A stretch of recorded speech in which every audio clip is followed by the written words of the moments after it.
Welcome back everyone to the last part of today's online conference, Food Innopolis International Symposium 2020, the quest for sustainable food system.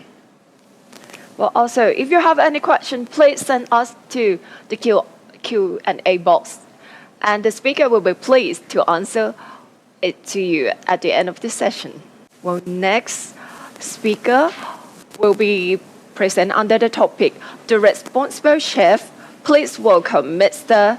Semih Hakim, co-founder and CEO of Projekt Turkey. Please welcome. I would like to start off with saying thank you to TMA and also the Food Innopolis International Symposium to inviting me. I'm really happy to be here and talking about the topic of responsible chef. So thank you so much. And to start off, as I mentioned, my name is Semih Hakim. I am the co-founder and the CEO of Projekt. And today I'm going to talk about the impact of chefs for the future of food systems.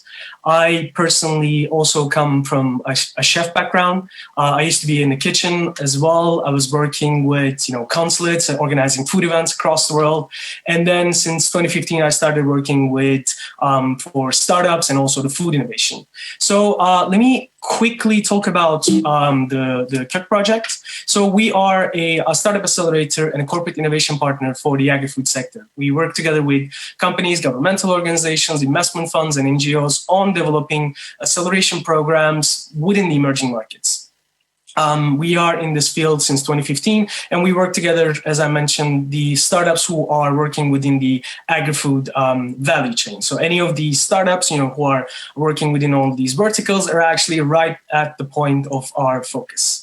So to find out about more about Projekt and all the stuff that we do, you can log into our website and check out our the reports and activities, and also subscribe to our newsletter. And also you can join into our Slack community, which is called the KEP community, which you will find startups and sector representatives across the globe who are working within the agri-food innovation scene. So coming back to the topic of responsible chef, which is the main topic of my conversation today. Since I've received the invite, I've been thinking about what are the responsibilities of chefs and how they can change the future of food through their craft. What is being a chef today, and how we can perceive and understand chefs for the future. And I started to, looking into the people within these within the food sector and the gastronomy scene, and their effects throughout the history as well. We see, a lot of French chefs changing the way we eat, way we serve food. We see, Spanish chefs, Danish chefs, across the world, other chefs from within the different geographies are changing way we eat and way we consume food and way we cook as well. So when you're, looking into being a chef, it's also is directly interconnected with the zeitgeist, if I may, of understanding of food and the gastronomy, and also the how and how we choose to eat our food and how we like to source our food. I always like to use some quotes in my presentations. So one of them, which is the one of the greatest chefs in the history of gastronomy, I would say, is Juan Roca. He is the chef and co-owner of the El Celler Can Roca, which is based in Spain. Has been considered one of the best restaurants in the world for many years. And he mentions that the more sustainable we are, the healthier we are, and similarly, the more human we are, the better. Because to cook is to care. So I really like that quote. The reason being, it talks about the connection that we have with food and us humans, how we interact with food. Because food makes us come together, share, and understand what we like to eat, what we like to share, and what we most importantly talk about. The food is a great medium for us to connect, and for us to connect with the nature as well. How we eat, how we choose the source of food. So we're definitely interconnected with the nature through our choices regarding the food. So that being said, let's go back to the past for a bit, as sort of like coming back to the future way. When we talk about the future of food, one of the the great images that we have is the pills with chicken pot pies or potatoes or vegetables or fruits, etc. Whenever any conversation talks about the future of food, we're always seeing this notion of idea when we're going to consume some pills, when we're going to do this and that. So back in the past, people were thinking when they're thinking about the future of food, they were thinking about popping some pills and eating some steak instead of eating it. Just have some pills, or just some sort of like having like a pack of, as you see in this picture, a beef stew where you would just prepare out of the pack and serve it as a dip. So all of these, understanding on the food back in 30s, 20s, or even maybe like in the 60s was this. But if we take a look to the food with future, which is a quick jump today, this is one of the great examples I would like to share today, is the project that is called Greenhouse, which is done by a Australian environmentalist, activist, and also restaurateur, Joost Becker. What the Greenhouse project is actually showcases is the possibility of creating a restaurant with no waste.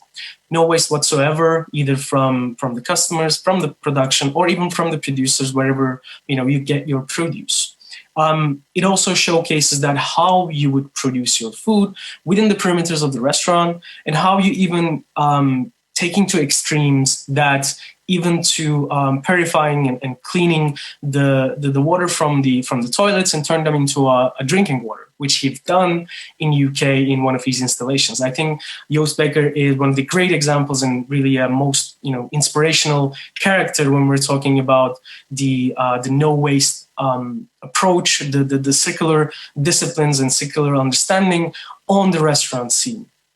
So for that, the Greenhouse project was a great case to understand and to showcase how you can actually develop a circular restaurant from top to bottom. So I would definitely suggest to check out this project and Joost as well, because the whole perception of the greenhouse is actually coming from one of his quotes, and he mentions that I love the idea that when you got no bin, just get rid of the bin. Then all of the sudden, you need to look at everything that generates waste. It's a great code. The reason why it's a great code is that it actually provides a limitation, but it's also a major, a space for creativity and for us to take a look at how we cook food, how we source our food, and how we consume our food. Because the food waste, when we're talking about the food waste, it's not just about the food that we throw it in the trash, in restaurants, in markets, and in home. It's also about the food that we demand from the producers, the food that we demand to be carried out from the soil to the shelves, to the retail sections, and all the other, the aspects of the food production that has interconnected with the food waste. So it's not just about how we, how much food we purchase and how much we eat them and how much we throw it away, but it's also about how much we demand and how much we eat, and what, most importantly, what we demand as well.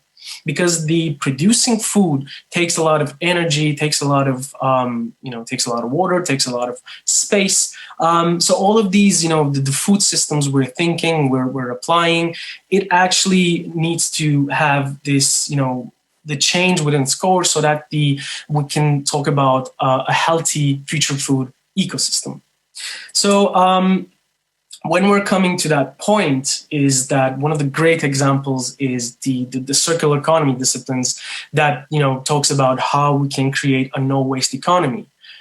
What that means is that interconnecting the production, consumption, and also all of the side verticals that is interconnected with the agri-food value chain.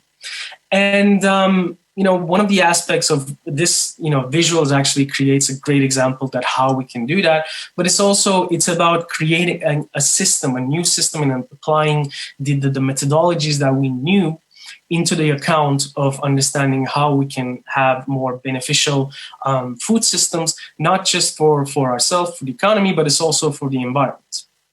Because also, as I mentioned, the food waste has also a economical impact for the, across the globe. So we're not just talking about, putting all of these, stuff that, we produce into the garbage, but it's also, it's a waste of money for, all of these accounts. So coming back to the point of the effects of chef, the understanding of how the chefs can actually change that outcome, is that I would say, quite focused on the third aspect of this map, because the chefs are the greatest tools of showcasing what you can, eat as the ingredients, as the recipes goes, or as even understanding what is the produce itself and how we can look into it. Because we have to take into account is that, all of these changes that it started back in, 50s and the 60s with the Nouvelle Cuisine, with the French chefs, coming to the game and changing how the food is being served in the restaurants. It also created the way that we eat at home as well, because how we can take out, the butter and the fat out from the food, how we can change our recipes, and how we can also enjoy the food, which is quite delicious at the same time. So the chefs was great, are great tools to showcase how we can do all of these great things. Or even if you're eating, a steak, you need to eat it medium rare, or all of these, small details. If you're eating this, you need to drink this, etc. This is actually done by, chefs, just showcasing that this is possible. Even taking and consuming different produce we're not maybe used to it into a restaurant scene is also done by chefs as such, ants or crickets and all the other great and delicious alternative proteins. So we have to understand that the chefs are the greatest tools to showcase what can be done as alternative and changing the food systems, and they have the responsibility to do so. So there are some solutions they've been, supporting, but it's also in the meantime, they a lot of the restaurants are changing how they produce and how they source their food. So I would like to talk about some of the solutions that is being done by the chefs, but is also supported by the chefs, or if not, just trying to accomplish by the chefs as well. So there are four main topics I'll be more than happy to talk about. Is that these are the solutions that definitely in the scene of food for years, but it's quite part of the restaurant scene, and it's also changing the perceptions when we're talking about the restaurants and how they serve the food to their customers.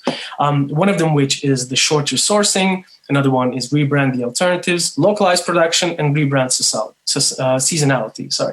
So let's dive into those. What are those?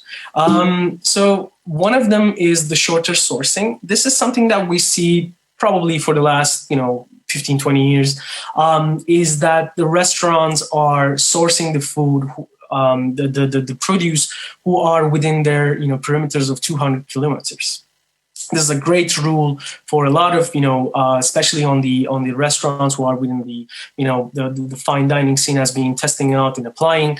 One of the greatest examples of this is the Danish titan, the Noma. The chef René Redzepi has been doing this for years and years and on. And also this, his approach to this and changing how we, source the food as a restaurant is also, has the effect of for us to understand, we can try out different products and within the different seasons, and also understanding the limitations of the nature, because the sourcing food and producing food is directly linked with our connection with the nature. When we demand more that doesn't exist, it's also changed the perception, it's also changed the production. So therefore, shorter sourcing and shortening the value chain, and also supporting the local producers within these restaurant establishments. And it's not just about the fine dining, etc., but it's also in the casual dining. It's also in the way we eat at home as well. It's about supporting a system that is close to us, so this way it can thrive and it can also continue its production. The second one is the localized production. What I mean by that is that integrating this great solutions of vertical farming, hydroponic, aquaponics, and all that into our, not just in our households, but into restaurants and into other places that we consume and buy food. We see a great rise on this, especially on the retail, especially on the in some restaurants, showcasing their salads and their some greens, producing in the restaurants. But that's also creating a connection, with chefs and showcasing this is what I'm serving to you because I'm producing that as well. So that's a great philosophy to showcase what can be produced and what can be done, and it's also helping us to connect with the nature again, because the food is the produce is a living organism, so it's definitely connected with the nature and ourselves as well. So the rebrand the alternatives, I think that's one of the the greatest, the interesting topics, and also has a major effect for the future of food as well. Because now we're talking about all of these, the meat alternatives, the protein alternatives, the dairy alternatives. This is something that we kind of get used to it, and we've been hearing a lot of these startups and a lot of cool and amazing people coming up with amazing products to change the way we eat. But it's also, there's an underlying fact that the vegetarianism and veganism has a bad rep.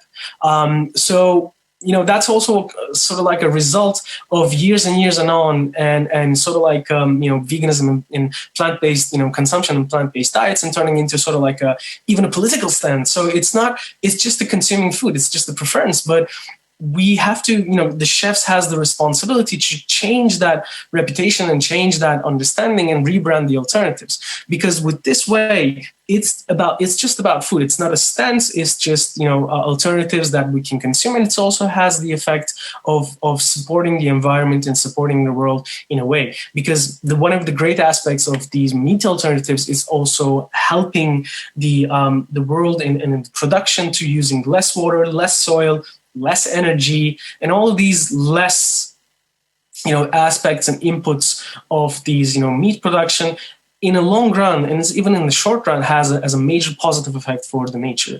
But to do that, chefs also has the responsibility to rebrand the alternatives, as they done, as I mentioned, given the example of the medium rare steak, because that was a chef that came up and said, okay, this steak should be consumed like that, and we need to have chefs coming up say, these are the great vegetables of the season. This is what we should use as well. And there's many chefs are actually doing that as well. So taking the account of taking the consumption of alternatives into a mainstream and turning into a norm, chefs has a great impact on that as well. And the last one is the rebranding the seasonality. This is something that we've been seeing and experiencing throughout the years, of course, but it's also, I think, one of the great, potentials is to actually turn that into a norm. What we're trying to do as consumers is to be able to consume anything we want throughout, the 12 months of the year, but the nature doesn't work like that. So how we can understand and perceive food that is part of the season, it also has these, great aspect and impact on the food production as well, and the food demand too, because seasonality is directly linked with the calendar of the nature. But the food we're eating right now is actually part of the consumers, the calendars of the consumers. So we need to, the chefs has the responsibility to change that and support the norm of seasonality is the main core of consumption. So I think that would have a great effect on how we, perceive and understand food. And this is something that we see a lot of in the restaurants, in fine dining, and some, upper casual restaurants as well. But if we're able to turn that into a norm and seeing more content and more talk about and more conversations about seasonality, I think that will have a really positive effect on that. And then lastly, I want to finish up with another, one of the greatest quotes I really like from the French author and also a soil scientist. He's one of the, the authors of one of the most important, books in agriculture as well, is that he mentions a thriving household depends on the use of seasoned produce and the application of common sense. That's a great quote, because the seasonality and connection with the nature equals our connection with the nature and our needs regarding the seasons as well. So with this way, it actually brings out the common sense for us how we should nurture ourselves, what kind of food and what kind of produce we should choose, and understand how we can actually cook them. And that comes down to the responsibility of the chefs as well, again, because showing us how these seasonal foods, these alternatives, these shorter value chain foods can be prepared, can be consumed, and should be consumed as well, and should be prepared. So it's a great tool. It's a great light, and it's a great support mechanisms as chefs, showcasing how all of these food and the food systems should be perceived. So therefore, chefs has a lot of responsibilities for sure, but they will definitely have the most effective impact on the future of food when we're talking about and when we're in this shift of changing the ingredients, the seasons, the production, and also the culture of consuming food. So thank you so much for listening and tune in. If you have any questions, I would love to answer and address them. If you like to reach out to me, this is my email. You can just drop a line or just send an email. And if you have any feedback on the presentation, I would love to hear that as well. And if you'd like to check out our work in Projekt, as I mentioned, you can log in to cookproject.com. So thank you so much for listening here. Thank you very much, Mr. Hakim, for an interesting talk. And we have some questions from the audience. Well, Sure. The first question is, could you please share a real-life example of how company creates a sustainable food chain and ecosystem? A company can create a sustainable ecosystem, Food right? chain. That's the question. Yes, Co- food chain and ecosystem. Definitely. So if we're talking about food companies, the effects of each sector would vary.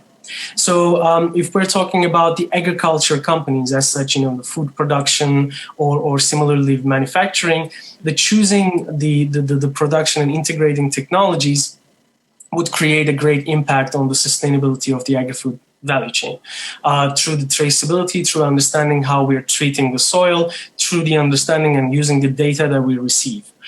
This is on the agriculture side. If we're talking about the logistics, we're talking about being able to trace how much of food has been produced through all of these, blockchain, and understanding this chain, how it's connected with the from the soil to the manufacturing zone.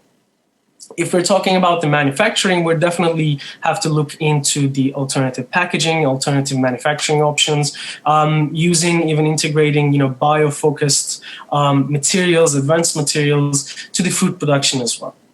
If we're talking about the retail, again, to understanding the data and how we can integrate, how we can trace the food that's being produced and how we're storing it and sourcing it, and also impacting the way the consumers are actually buying the food. As such, this could be blockchain, and this could be, again, coming back to the packaging, or even, adding, bio-focused chemicals to extend the shelf life, and there are a lot of startups instead of the traditional ones. So, and if we're talking about consumer side as such, the portals, etc., definitely we're seeing the coaching support, and also we're seeing the smart fridges or similar technologies integrated as well. So companies has a lot of potential to be able to integrate sustainable ecosystems within their production zone. But if we're talking about directly as consumers, again, coming back to the point of understanding where we are sourcing our food, how we are sourcing our food, and our choices. So we have a lot of options. Thank you very much, Mr. Hakim, for having some of your time with us today. We are glad to have you again at the Food Innopolis Symposium. And before the next session begins, let's have a short break, and we'll be back in a few minutes.